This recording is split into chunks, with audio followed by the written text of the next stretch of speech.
오늘 말씀 로마서 1장 16절에서 17절까지 말씀 함께 읽겠습니다. 함께 천천히 읽겠습니다. 시작. 나는 복음을 부끄러워하지 않습니다. 이 복음은 유대 사람을 비롯하여 그리스 사람에 이르기까지 모든 믿는 사람을 구원하는 하나님의 능력입니다. 하나님의 의가 복음 속에 나타납니다. 이 일은 오로지 믿음에 근거하여 일어납니다. 이것은 성경에 기록한 바 의인은 믿음으로 살 것이다 한 것과 같습니다. 아멘. 아멘. 제가 노방에서 길거리에서 전도하면서 받았던 가장 많은 반대 질문은 예수 믿는 사람은 더하더라 라는 것입니다. 뭘 더하는지에 대해서는 여러분도 잘 아실 겁니다. 목사가 거짓말 더하고, 목사가 돈 더 좋아하고, 목사가 더 간음하고, 목사뿐만 아니라 장로도 집사도 사기꾼이고, 내가 만났던 교회 다니는 사람 거짓말쟁이더라, 더하더라 라는 거죠. 뉴스에서 나오는 그 교회 비리들과, 그리고 또 아직 예수님을 믿지 않는 분들이 직접 경험한 부정직한 그리스도인들의 모습들과, 그리고 또 제가 교회 내부자잖아요. 내부자, 교회 내부자로서 제가 직접 본 교회 부조리들이 있으니 제가 이걸 부정할 수가 없었습니다. 전도하면서 너무나 고민이 됐습니다. 이게 부딪히는 거죠. 저 사람들이 저렇게 바라보는 그리스도인 교회, 이 갈등을 어떻게 해결해야 되나? 내가 전하는 복음이 진짜 복음인가? 우리가 믿는 게 진짜 믿음인가? 이 진짜가 맞나? 라는 고민이 들었습니다. 그 갈등이 많았죠. 전도하면서 그런 경험들을 하니까 갈등이 있었지만 저한테는 참 의미가 있는 시간이었습니다. 이게 교회 안에 있다 보면은, 교회 안에만 있다 보면은 그런 갈등을 잘 안 했겠죠. 근데 계속해서 믿지 않는 사람들과 부딪히다 보니까 그 갈등을 안 할 수가 없어요. 안 할 수가. 진짜 복음이 맞나? 이게 진짜 믿음이 맞나? 하나님께서 저에게 그런 시간을 주셨다는 것에 참 감사합니다. 그런 갈등과 고민을 주셨다는 것에 참 감사합니다. 성경에 나온 믿음의 선배들을 보면요, 정말 예수 그리스도를 잘 믿었거든요. 예수님을 믿고 그리고 세상을 변화시켰어요. 얼마나 놀라운 일들을 많이 했지 않습니까? 근데 지금의 그리스도인들 중에서는 그런 성경에 나와 있는 그리스도인 같은 사람들 찾아보기가 있긴 있는데 찾아보기가 너무 어려워요. 그렇다면 우리가 지금 전하는 복음이 그 복음이 맞나? 라는 거죠. 내가 지금 전한 복음이 바른 복음이 맞나? 그리고 또 우리가 믿는 게 제대로 믿는 건가? 그 사람들이 믿은 것처럼 우리도 믿고 있는 건가? 우리가 다른 복음을 전하고 다른 믿음을 가지는 게 아닌가? 라는 고민을 하기 시작했습니다. 그래서 제가 만약에 20살 때부터 전도하면서 살았지만 전도자로, 또 나중에 전도사로, 목사로 돼서 살고 있는데, 내가 만약에 전한 복음이 바른 복음이 아니고, 내가 만약에 전한 믿음이 바른 믿음이 아니어서 저 사람이 만약에 구원을 받지 못하게 된다고 한다면, 그렇다고 한다면 주님께서 나에게 벌을 내셔서 내가 지옥에 떨어진다고 해도 내가 할 말이 없겠구나 라는 두려움이 생겼습니다. 그런 걱정이 생겼습니다. 이거 이렇게 해서 하면 안 되겠네. 이런 식으로 복음 전하면 안 되고,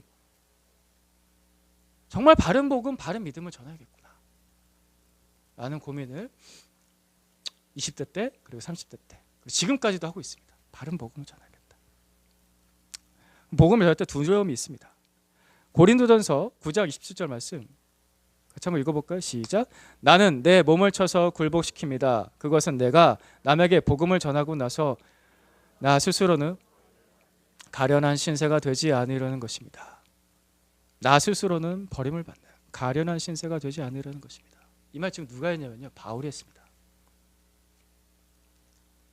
평생 생명 바쳐서 복음을 전했던 바울이 이 걱정을 했습니다. 평생 비진리와 싸워서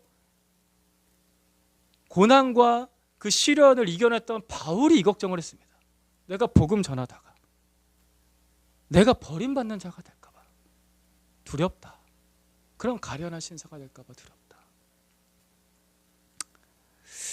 전도자의 마음에는 이런 마음이 있는 것 같습니다. 물론 제가 이 바울의 심정만큼 그렇게 깊이 경험했다라고 하기에는 저는 부끄럽습니다. 하지만 그런 고민이 있습니다.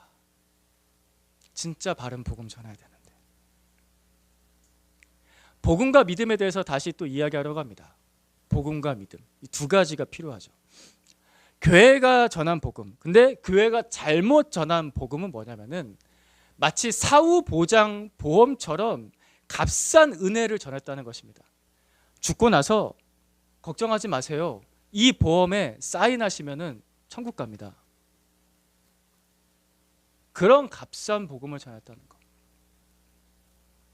염려하지 마십시오. 당신은 교회 다니시니 천국에 가실 겁니다. 믿음을 점검해 보지도 않고 그 삶을 점검해 보지도 않고 값싼 은혜를 전했다는 것, 값싼 복음을 전했다는 것, 값싼 구원을 약속했다는 것. 그게 교회가 잘못 전한 복음입니다. 그렇다면 믿음. 그런데 사람이 잘못 믿은 믿음은, 잘못 믿은 것은 무엇인가? 복음을 들었는데 그 만만한 복음을 듣고 나서 하나님과 타협을 하려고 한다는 것입니다. 이건 교만한 거죠. 타협을 해요. 복음을 듣긴 들어서 느끼는 게 있어도 오늘 믿지 않아요. 오늘 회개하지 않아요. 그냥 뒤로 밀어요. 세상에서 좀 더 즐기다가 정말 제가 필요할 때 하나님 찾아도 되지 않겠습니까? 교회 다니는 사람들 보니까 그렇게 열심히 안 믿던데요. 그렇게까지 열심히 믿을 필요가 있어요? 제 주변에 교회 다니는 사람들 많은데 대충 믿던데 나는 똑같던데요. 별. 같이 술 마시고, 같이 담배 피고, 같이 욕하고, 같이 거짓말하고, 같이 부정직하고, 별로 다를 게 없던데요. 교회 다니는 사람에게서 예수를 믿는 진짜 믿음, 예수를 믿는 진짜 순종을 보기가 어려우니, 그러니까 자기 십자가 지고 쫓아가는 예수 믿는 사람보다 자기 명예와 자기 부를 짊어지고 쫓아가는 그리스도인이라는 사람들을 많이 보니 할 말이 없는 거예요. 제가 이런 비난과 이런 공격과 이런 질문 속에서 복음을 고민하다가 배우게 된 것이 지금 여러분과 하고 있는 구원 상담입니다. 구원 상담이란 걸 배우게 됐습니다.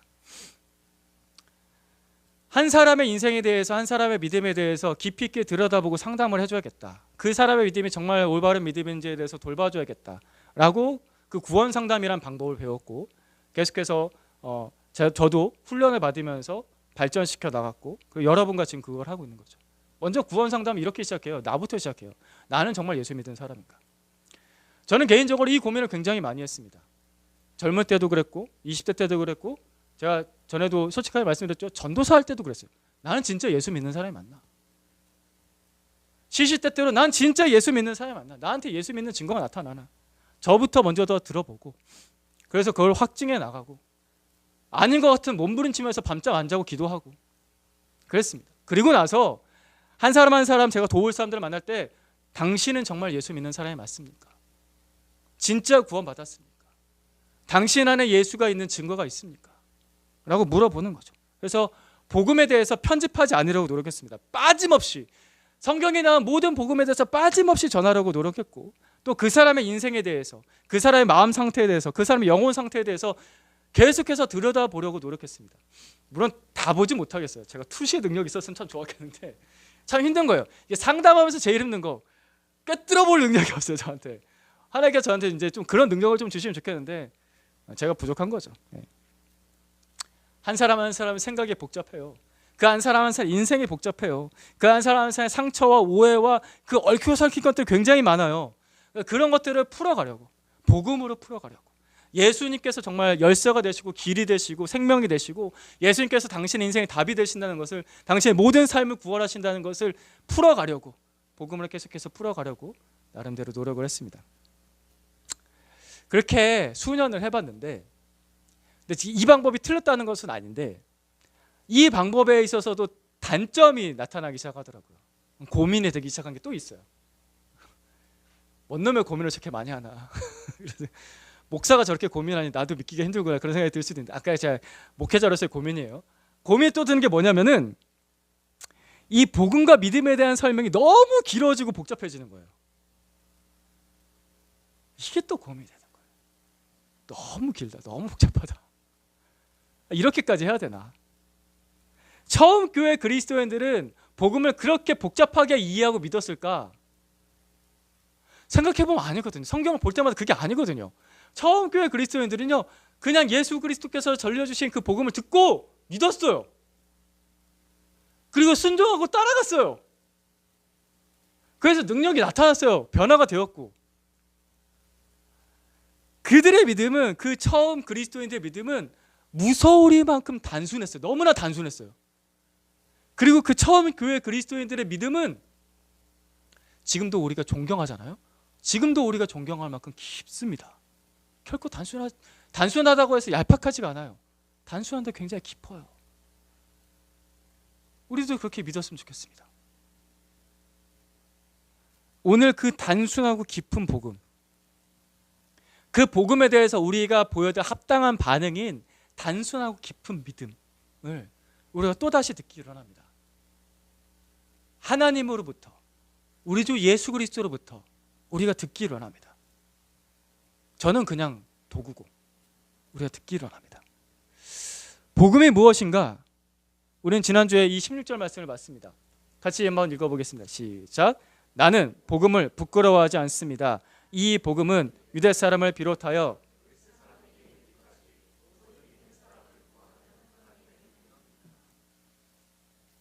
하나님의 능력입니다. 하나님의 능력입니다. 이 말씀처럼 복음은 모든 믿는 사람을 구원하는 하나님의 능력입니다. 복음은 능력입니다. 예수 그리스도께서 나의 주인, 나의 구원자가 되시면 하나님께서 그 사람을 구원하십니다. 그런 능력을 베푸십니다. 하나님께서 그분의 가장 큰 능력, 가장 큰 권세를 베푸신 그 포인트가 어디냐면 복음입니다. 복음. 예수 그리스도의 십자가 부활, 거기에 가장 큰 능력, 가장 큰 권세를 베푸셨습니다. 요한복음 1장 12절 말씀, 우리가 또 암송하는 구절이죠. 같이 한번 읽어볼까요? 시작. 영접하는 자, 곧 그 이름을 믿는 자들에게는 하나님의 자녀가 되는 권세를 주셨으니, 아멘. 믿는 자에게 하나님께서 권세를 주신다고 하셨습니다. 능력을 베푸신다. 능력, 권세. 복음은 능력이고 권세입니다. 그것을 믿으면 하나님께서 그 사람을 구원하신 능력을 베푸시고 그 사람이 하나님의 자녀가 되는 권세를 주십니다. 이거 엄청난 거예요. 우리가 교회 다니면서 하나님의 능력을 맛봤으면 좋겠다, 하나님의 그 권능을 맛봤으면 좋겠다. 제일 첫 번째 단계 복음이에요. 내가 하나님의 자녀가 되는 거, 내가 구원받는 거. 이게 가장 큰 능력입니다. 여러분 동의하십니까? 동의가 안 되세요? 병고침 맞는 것보다, 죽은 사람이 살아나는 것보다 내 영혼이 구원받는 게 하나님의 가장 큰 능력입니다. 동의하십니까? 아멘 좀 크게 하십시다. 아멘. 이게 가장 큰 능력이에요. 여러분, 이게 가장 큰 능력이라 믿으면요, 그것 때문에 감동이 넘쳐요. 그것 때문에 내 안에 힘이 있어요. 다른 게 더 큰 능력이라고 생각하니까 이게 능력이 아닌 것처럼 느껴진 것이. 복음을 믿는 게, 구원받는 게 가장 큰 능력이라고 믿으면은 그 능력만으로도 내 삶이 충만해집니다. 복음은 능력입니다. 여러분 그 복음을 믿으십시오. 우리가 뭘 믿나? 무엇을 믿나? 예수 그리스도께서 모든 죄값을 십자가에서 다 지불하셨다라는 것을 믿는 거죠. 그죠? 예수께서 마지막 십자가에서 하셨던 말씀, 다 이루었다. 다 이루었다. 이 말에는 값을 다 치르다라는 뜻이 있습니다. 내가 너희의 죄값을 다 갚았다. 예수님께서 그것을 하셨다. 십자가에서 나의 죄값을 다 갚으셨다는 것을 믿습니다. 그리고 예수님께서 3일 만에 그 죽음의 권세를 이기고 부활하셨다는 것을 믿습니다. 주님께서 그 하늘과 땅의 모든 권세를 가지고 지금 하나님 보좌 우편에 앉아 계신 것을 믿습니다. 우리는 그것을 믿습니다. 그 예수님께서 그 구원을 우리에게 베푸셨다는 것을 믿습니다. 그게 어떻게 나의 것이 되냐? 제가 계속해서 말했죠. 우리가 뭐 한다고요? 믿는다고요. 믿음으로 그것이 나의 것이 됩니다. 믿음으로 그것이 나의 것이 됩니다. 아주 이것도 단순하죠. 17절 말씀에 그래서 이렇게 나옵니다. 같이 읽습니다. 시작. 하나님의 의가 이 일은 오로지 믿음에 근거하여 일어납니다. 이것은 성경에 기록한 바 의인은 믿음으로 살 것이다 한 것과 같습니다. 아멘. 오로지 믿음에 근거하여, 이렇게 나오죠. 오로지 믿음에 근거하여. 그 구원이, 그 복음이 어떻게 나의 것이 되나? 오로지 믿음에 근거하여. 여기서 하나님의 의라는 단어가 나오죠. 이 하나님의 의라는 말은 성경에서 구원을 표현하는 또 다른 말입니다. 하나님의 의, 하나님께서 어떤 사람을 의롭다라고 해주시는 것은 하나님께서 그와 나의 관계가 올바르다라고 인정해 주신 거예요. 올바르다, 의, rightness. 하나님께서 너와 나의 관계가 올바르다라고 인정해 주시는 거. 그럼 그 전 상태는 뭔데? 나의 죄 때문에 하나님과의 관계가 뒤틀리고 끊어지고 멀어져서 관계가 올바르지 않은 상태, 이게 구원받기 전의 상태. 근데 예수 그리스도의 십자가 부활, 그 복음을 믿으면 하나님과의 관계가 올바르게 회복이 되는 거예요. 이게 하나님의 의가 이루어진 것, 즉 구원받은 것입니다. 하나님께서 관계 회복을 이루십니다. 그게 구원이에요. 하나님께서 관계 회복을 이루실 때 먼저 하나님께서 손을 내밀어 주셨죠. 하나님께서 시작하십니다. 죄인은 나예요. 집 나간 자식도 나예요. 빚진 사람도 나예요. 근데 하나님께서 먼저 손을 내밀어 주셨습니다. 그것도 엄청난 조건을 먼저 제시하시면서 친아들을 내주시고 죄인을 자식 삼겠다라는 조건으로. 이게 이해가 안 되는 조건이죠. 아니, 갑이 하나님이에요. 을이 우리예요. 근데 왜 갑을 관계에서 전혀 어울리지 않는 하나님께서 손해보시면서 나를 자식 삼나. 이게 인간의 계약 관계에서는 전혀 이해가 안 되는, 말이 안 되는, 그것도 이게 실제적으로 친아들을 내주고 죄인을 자녀 삼는데요. 왜 그래? 이게 제정신인가 싶은, 그런 사람이 세상에 있나 싶은. 근데 1948년에 대한민국에 그런 일이 있었습니다. 1948년에 여수 순천 사건 때 우리나라가 한창 공산당, 그다음에 민주주의, 이 둘이 싸우고 제대로 그 정치가 이렇게 안정적이지 않을 때, 그래서 북한에만 공산당이 있는 것이 아니라 아직 남한에도 막 있고 막 이런 뒤섞여 있을 때, 1948년에 여수 순천 사건 때 공산당에 의해서 총살을 당한 두 형제가 있었습니다. 손동인, 손동신이라는 형제입니다. 이들이 공산당에 의해서 죽게 된 이유는 예수를 믿었기 때문입니다. 그래서 총살당해 죽었습니다. 이 두 형제의 아버지이신 손양원 목사님께서는 자신의 두 아들을 총살시켜 죽인 그 공산당 청년을 자신의 양아들로 삼았습니다. 아버지의 이런 행동이 도저히 이해가 되지 않는 동생, 딸, 동이가 아버지한테 왜 그러시냐고, 아버지 도대체 왜 그러시냐고, 이렇게 할 필요가 뭐가 있냐고 하면서 막 예수님께서 도저히 인정할 수 없다고, 저 사람을 내 오빠라고 인정할 수 없다라고 했던 그 동이에게 손양원 목사님께서 이렇게 말씀하셨습니다. 동이야, 성경에서 원수를 사랑하라고 하셨잖니. 사랑하라고 하셨으니 용서만으로 안 돼. 사랑하라고 하셨으니 아들 삼아야지. 사랑하라고 하셨으니 아들 삼아야지. 이것이 하나님의 사랑입니다. 손양원 목사님께서는 자신을 사랑하셔서 죄인인 나를 아들 삼으신 그 사랑을 믿음으로 받아들이셨습니다. 그래서 구원받으셨고, 그 사랑을 받아서, 그 복음을 믿어서 손양원 목사님도 다른 사람을 그렇게 사랑한 거죠.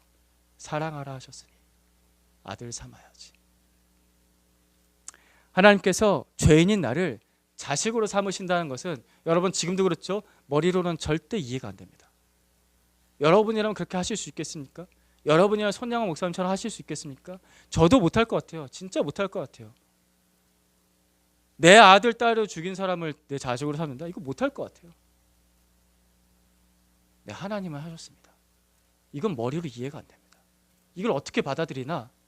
오직 믿음으로 받아들입니다. 오직 믿음으로.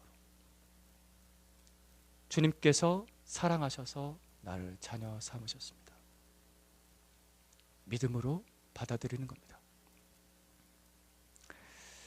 17절 말씀 한 번 더 보겠습니다. 같이 읽습니다. 시작. 하나님의 의가 복음 속에 나타납니다. 이 일은 오로지 믿음에 근거하여 일어납니다. 이것은 성경에 기록한 바 의는, 아멘. 하나님의 의가 어떻게 나한테 이루어지나? 구원은 어떻게 받나? 오로지 믿음에 근거하여, 오로지 믿음에 근거하여. 이 말씀을 제가 어린이 설교 때도 설명을 드렸는데, 원문을 보면요 이렇게 됩니다. 원문을 그냥 직역을, 최대한 직역을 하게 되면 이렇게 됩니다. 믿음으로부터 믿음 안으로, 이렇게 됩니다.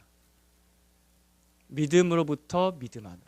이거를 번역을 하려다 보니까, 이해가 되도록 번역하려다 보니까 믿음으로 믿음에 이르게 하나니가 이게 개역 개정 성경이고요.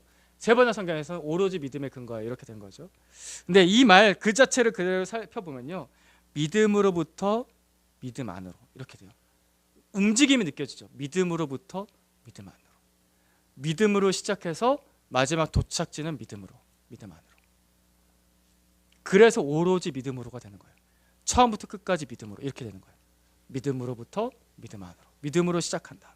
그래서 이 말씀을 잘 생각을 해보면, 묵상을 해보면 믿음의 시작점이 있다라는 겁니다. 우리 같이 한번 따라해 봅시다. 믿음의 시작점이 있다. 믿음의 시작점이 있어요. 근데 믿음의 시작점은 그날은 언제나 오늘이에요. 믿음의 시작점은 언제나 지금이에요. 믿음의 시작점은 몇 시간 뒤가 아니고 내일이 아니고 모레가 아니에요. 다음 주가 아니에요. 그냥 바로 지금이에요. 믿음의 시작점은 바로 지금입니다. 믿음으로 시작해서라고 했습니다. 이 시작해서라는 그 의미를 담을 때 내일 시작해라 이런 뜻으로 담았겠어요? 여기 말씀에서 한 달 뒤에 시작해라, 한 일주일 뒤쯤에 시작해라, 아니 적절한 때가 되면 시작해라 이런 뜻으로 했겠냐고요? 아니에요. 그냥 지금이에요. 오늘 지금 믿음으로 시작하는 겁니다. 오늘 시작하는 거예요. 제가 앞서 말씀드렸던 만만한 복음 듣고서 하나님과 타협하려는 그런 믿음은 성경에서 말한 믿음이 아닌 거예요. 자, 이렇게 보면 그 현상이 이해가 되는 거죠. 그게 올바른 믿음이 아닌 거예요. 그러니까 그리스도인으로서 열매가 안 나타나는 거죠. 만만한 믿음, 타협하는 믿음, 내일로 미루는 믿음 아닌 거예요. 그거 믿음 아닙니다. 적어도 우리 교회에서는 그런 건 믿음이라고 하지 않습니다. 오늘 시작하는 믿음이 믿음입니다. 성경에서 말하는 믿음. 지금 시작하는 믿음이 믿음이에요. 그러니까 여러분 지금 믿으세요. 지금 예수 그리스도를 나의 주, 나의 구원자로 믿으세요. 지금 그냥 예수님께 의지해서 믿으세요. 여러분이 들었던 그 모든 복음을 지금 다 떠올리셔서 예수님 제발 저를 좀 부탁합니다 라고 믿으세요. 그냥 지금 믿으세요. 바울이 들었던 복음도 그와 같았습니다. 바울이 회심할 때 이야기입니다. 22장 사도행전 22장 16절 말씀 같이 읽겠습니다. 시작. 그러니 이제 망설일 까닭이 어디 있습니까? 일어나 주님의 이름을 불러서 세례를 받고 당신의 죄 씻음을 받으시오. 이게 지금 바울이 다메섹으로 가던 길에서, 다마스쿠스로 가던 길에서 눈이 멀어서 3일 동안 식음을 전폐하고 기도하고 있을 때 아나니아라는 주님의 제자가 와서 이 복음을 전합니다. 이제 망설일 까닭이 어디 있습니까? 일어나 주님의 이름을 부르시오. 사도 바울도 지금 요청하시는 그 믿음에 반응했습니다. 그래서 그 자리에서 예수 그리스도를 믿고 구원받고 세례받고, 그리고 사도 바울이 아주 탁월한 부분, 그 자리에서 바로 즉시 예수는 그리스도라고 전도하기 시작했습니다. 미루지 않아요. 그냥 오늘이에요. 그냥 지금이에요. 이제 망설일 까닭이 어디 있습니까? 여러분 이제까지 복음을 들었어요. 이만큼 복음 듣고, 이만큼 생각하고, 이만큼 성경 공부하고, 이만큼 구원 상담 받고, 이만큼 양육 받고, 이만큼 고민하고 갈등하고 이해했으면은 여러분 지금 이제는 충분합니다. 이제 예수 그리스도를 나의 주, 나의 구원자로 믿으세요. 오늘 그냥 믿으세요. 오늘 믿으세요. 이게 믿음입니다. 나중으로 미루는 순간, 그 순간 성경에서 말한 믿음의 정의와 전혀 다른 것이 됩니다. 오늘 믿는 겁니다. 지금까지 믿음으로 살지 못한 거에 대해서 염려하실 필요 없습니다. 그거 염려하지 마세요. 이미 예수 그리스도를 믿고 있던 분이던, 아직 예수님을 안 믿는 분이던, 두 분 다 똑같이, 믿는 자든 안 믿는 자든 똑같이 지금까지 내가 믿음으로 살지 못한 것에 대해서 고민하고 연연하지 마세요. 지금까지 내가 믿음으로 살지 못한 거 어떻게 하면 되냐? 예수 그리스도를 그냥 지금 믿고 이전까지의 죄에 대해서 회개하면 돼요. 예수님 용서해 주세요. 그 십자가 의지해서 용서해 주세요 라고 기도하면 됩니다. 죄 앞에서 나의 결단과 나의 행동을 의지하는 게 아니라 죄 앞에서는 예수님의 십자가를 의지하는 겁니다. 은혜라고 했잖아요. 은혜. 그 은혜를 의지하는 겁니다. 그게 믿음이에요. 나의 과거에 대해서 걸리적거리는 것에 대해서 내가 어떻게 할 수 없잖아요. 내가 타임머신 타고 그걸 다시 돌아가서 그걸 바꿀 수가 있어요? 타임머신은 과학적으로 안 됩니다. 그죠? 아시죠? 빛의 속도를 우리가 초월할 수가 없어요. 타임머신을 할 수가 없다고요. 과거를 어떻게 내가 바꿀 수 없다고. 그럼 그거 어떻게 바꾸냐? 과거를 바꿀 수 있는 분도 예수님밖에 없어요. 나의 모든 과거, 나의 모든 불신, 나의 모든 의심, 나의 모든 부정직함과 나의 모든 비윤리적인 행동들에 대해서 깨끗하게 씻어주실 수 있는 분, 나의 과거를 바꿀 수 있는 분 예수밖에 없습니다. 예수 그리스도 십자가 앞에서 고백하고 용서받으십시오. 또 한 가지가 있죠. 내일 그래서 내가 잘 믿을까? 내일 내가, 그러니까 오늘은 그래 분위기가 이런 분위기야. 지금 목사님 굉장히 흥분해가지고 설교를 하고 앉아 있어요. 서 있어요. 그래가지고 내가 오늘 잘 믿어야 될 것 같아. 근데 내일도 내가 잘 믿을까? 내일도 내가 믿음으로 살까? 그런 걱정이 또 들어요. 내가 또 이전으로 돌아가면 어떡하지? 라는 고민이 들 수 있다고요. 여러분 그런 고민하잖아요. 예수를 믿는 사람이건 안 믿는 사람이건. 그죠? 맞아요? 제 말 맞습니까? 내일에 대해서 걱정하지 않으시는 분은 믿음 좋은 사람이고. 예. 내일 내가 돌아가면 어떡할까? 다시 이전으로 돌아가면 어떡할까? 그래서 예수님께서 이렇게 말씀하셨죠. 돌아가지 말라고 나를 따르라 라고 말씀하셨잖아요. 마태복음 4장 19절 말씀 같이 읽겠습니다. 시작.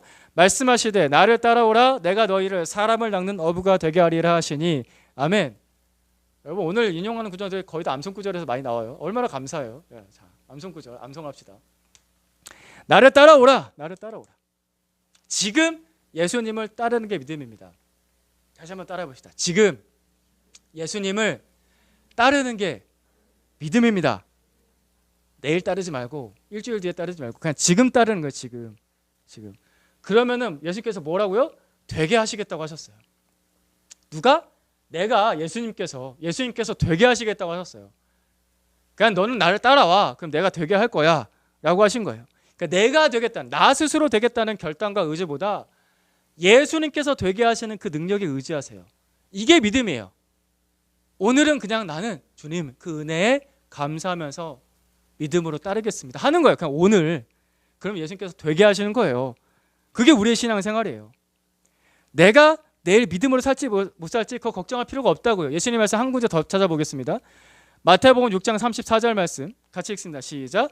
그러므로 내일 일을 걱정하지 말아라. 내일 걱정은 내일이 맡아서 할 것이다. 한날 괴로움을 그날 겪는 것으로 족하다. 아멘. 예수님께서 내일 일은 내일이 걱정할 것이다 라고 하셨어요. 내일이 걱정할 것이다. 내일이 걱정한다. 내일이 걱정한다고요? 내가 걱정하지 않고 내일이 걱정한대요. 어떻게 이게 문장 구조에서 사람이 주어가 아닌 거예요. 지금 이게 이 문장에서 아주 예수님께서 독특한 표현을 쓰신 거예요. 나도 아니고 너도 아니고 사람이 주어가 아니에요. 내일이라는 시간이 주어래요. 어떻게 내일이 걱정을 해요? 이게 뭔 뜻일까? 예수님께서 지금 무슨 의도로 말씀하신 걸까? 내일은 나의 영역이 아니에요. 내일은 내가 어떻게 할 수가 없잖아요. 내일이 올지 안 올지 어떻게 알아요? 아까도 얘기했지만 우리 어린이들 설교 종말이 올 수도 있다고요. 눈을 떴는데 빠밤 끝 이럴 수도 있다고요. 좀 무서운 얘기일 수도 있죠. 오늘 집에 가는 길에 얌전하게 집에 못 갈 수도 있어요. 여러분 몇 시간 뒤를 장담하실 수 있습니까? 내일을 장담할 수 있어요?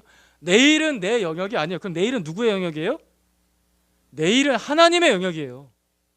하나님의 영역인 걸 가지고서 내가 끌어와서 내 것으로 걱정하는 것은 사람답지 않은 거예요. 해도 소용없는 거예요. 그러니까 내일 일은 하나님께 맡기는 거예요. 그리고 그냥 오늘 그 하나님을 믿는 겁니다. 나의 주, 나의 구원자 되신 하나님 그냥 오늘 믿는 거예요. 내가 할 수 있는 최선은 이것밖에 없어요. 그죠? 여러분 논리적으로 생각할 때 이것밖에 없잖아요.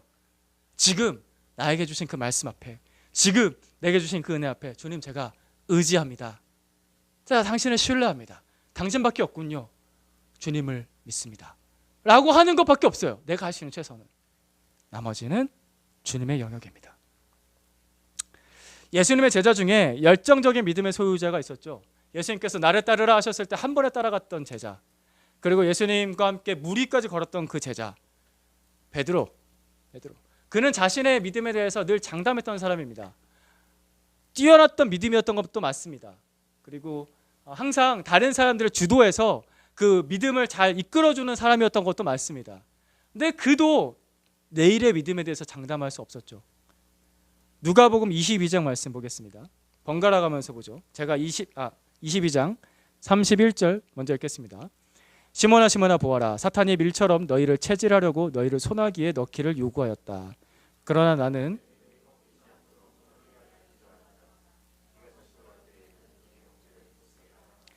베드로가 예수께 말하였다. 주님 나는 감옥에도 죽는 자리에도 주님과 함께 갈 각오가 되어 있습니다. 그러나 예수께서 말씀하셨다. 베드로야, 내가 내게 말한다. 오늘 닭이 울기 전에 내가 3번 나를 모른다고 할 것이다. 아멘. 예수님께서 십자가 지시기 전 그날 밤 베드로와의 마지막 대화였습니다. 예수님께서는 베드로가 3번 부인할 것을 아셨습니다. 예수님께서는 사랑하는 제자가 3번 크게 넘어질 것을 미리 아셨습니다. 예수님은 그가 그런 사람이라는 것을 아셨습니다. 그래서 예수님께서는 그 제자를 위해서, 그 사랑하는 제자를 위해서 예수님께서 먼저 기도하셨습니다. 예수님께서 그를 위해서 먼저 기도하셨습니다. 베드로의 믿음이 꺾이지 않도록 주님께서 앞서서 그를 위해서 기도해 주셨습니다. 그리고 그가 다시 돌아올 때 그가 져야 할 사명에 대해서도, 형제를 굳세게 해야 될 그 사명에 대해서도 앞서서 미리 예수님께서 말씀해 주셨죠. 열정적인 믿음의 소유자였던 베드로라고 하더라도, 능력이 많았던 베드로라고 하더라도 내일은 그의 영역이 아니었습니다. 내일은 주님의 영역이죠. 주님께서 나를 위해서 앞서서 기도하시고 주님께서 나의 믿음을 내일로 이끄실 수 있는 분입니다. 그것은 주님의 일입니다.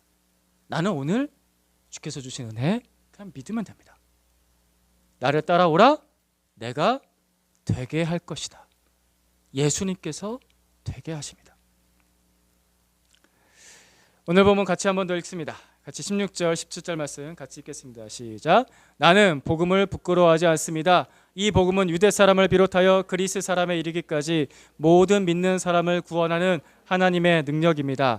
하나님의 의가 복음 속에 나타납니다. 이 일은 오로지 믿음에 근거하여 일어납니다. 이것은 성경에 기록한 바 의인은 믿음으로 살 것이다 한 것과 같습니다. 아멘. 오로지 믿음에 근거하여, 믿음으로부터 믿음 안으로. 그러니까 우리가 지금 해야 될 것은 지금 믿음을 시작하는 겁니다. 지금 해야 할 회개를 뒤로 미루고, 지금 해야 할 순종을 뒤로 미루고, 지금 믿어야 될 걸 뒤로 미루는 거, 그거 믿음 아닙니다. 다시 한 번 더 강조합니다. 그건 믿음 아닙니다. 지금 회개하고, 지금 따르고, 지금 순종하고, 지금 기도하고, 지금 예수 그리스도를 바라보고, 지금 예수님을 의지하는 거, 그게 성경에서 말하는 믿음입니다. 그리고 내일 잘 믿을지 말지 걱정하지 마시라고요. 그거 내 영역 아니에요. 주님의 영역입니다. 내일 일에 대해서 걱정할 것도 없고 장담할 필요도 없습니다. 그냥 주님께 맡겨드린 겁니다. 내일 일은 난 몰라요. 내일 일은 난 몰라요. 내일은 주님의 영역입니다. 완성은 나의 영역이 아니라는 거예요. 내가 완벽해지려고 하는 거 내가 못해요. 우리가 평생 살면서 언제 완벽해질까요? 완성은 예수님께서 하십니다. 히브리서 12장 2절 말씀 같이 읽겠습니다. 시작. 믿음의 창시자요 완성자이신 예수를 바라봅시다. 그는 자기 앞에 있는 기쁨을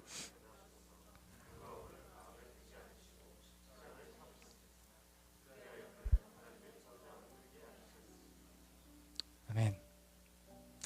믿음의 창시자 완성자이신 예수 그리스도. 믿음을 만드신 분도 예수님이시고 믿음을 완성하신 분도 예수님이십니다. 내가 아니고요.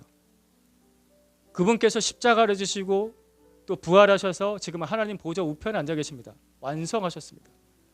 지금 그 예수님의 십자가를 바라보십시오. 그 완벽하게 나의 죄를 다 값을 치르신 그 십자가를 지금 바라보고 믿으세요. 예수님의 부활, 죽음을 이기신 그 부활, 그 완성한 생명, 예수님의 그 생명을 바라보고 지금 믿으세요. 지금 그 하나님께서, 그 예수님께서 그 모든 구원의 사역을 이루시고 하늘과 땅의 모든 권세를 가지시고 하늘 보좌에 앉아 계신데 그 예수 그리스도를 바라보고 그냥 지금 믿으세요. 예수님, 연약한 제가 주님을 의지합니다. 주님 저를 받아주십시오. 예수님을 지금 믿고 따르면 예수님께서 되게 하십니다. 마지막 한 번 더 따라해 봅시다. 예수님을 믿고 따르면 예수님께서 되게 하십니다. 우리는 이것을 믿습니다. 우리 이 한 가지 사실을 두고서 예수님 의지하면서 같이 한번 기도하겠습니다. 기도하십시다.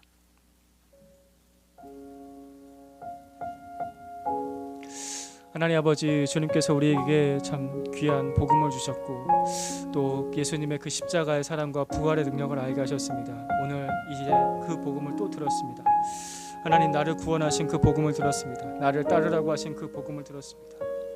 아버지, 이 시간 주님 앞에 진지하게 진실하게 믿음으로 따라갈 수 있기를 합니다. 믿고 따르고 순종하기를 합니다. 하나님 아버지, 우리의 죄를 회개합니다. 과거의 모든 죄를 회개합니다. 저의 불순종과 거짓됨과 이중적인 삶과 하나님 아버지 미움과 질투와 돈을 사랑과 세상을 안락하게 여기는 것들을, 하나님보다 더 사랑했던 것들을 주님 회개합니다. 하나님 아버지, 그 모든 것 다 내려놓고 지금 이 시간 나에게 영원한 생명을 주시라고 아들을 내어주신 하나님의 사랑을 바라봅니다. 하나님, 그 놀라운 사랑을 바라봅니다. 그 십자가 바라봅니다. 바라보고 지금 믿게 하여 주시옵소서. 믿기를 원합니다. 믿겠습니다. 예, 주님 믿겠습니다. 제가 주님을 믿습니다. 제가 주님을 의지합니다. 아버지, 그 부활의 생명을 의지합니다. 그 영원한 생명을 의지합니다. 지금 믿음으로 나아갑니다. 받아주십시오. 하늘과 땅의 모든 권세를 가지신 주님께서 하나님 그 권세로 하나님 나를 구원해 주실 것을 믿습니다. 연약한 나의 모든 모습도 주님께 맡겨드립니다. 지금 저는 그저 주님을 믿을 뿐입니다. 내일은 주님의 것이고 완성도 주님의 것이니 오늘 내게 주어진 이 하루의 삶 가운데서, 내게 주어진 이 시간 속에서 예수 그리스도를 믿고 날아갑니다. 하나님 아버지, 나를 받아주시옵소서. 하나님 아버지, 내가 때로는 잘 못할 때도 있지만 다시 또 일어서서 지금 예수 그리스도를 믿고 따라갑니다. 주님, 저를 받아주시옵소서. 그 하나님을 의지하오니 그 예수 그리스도를 따라가오니 주님 받아주십시오.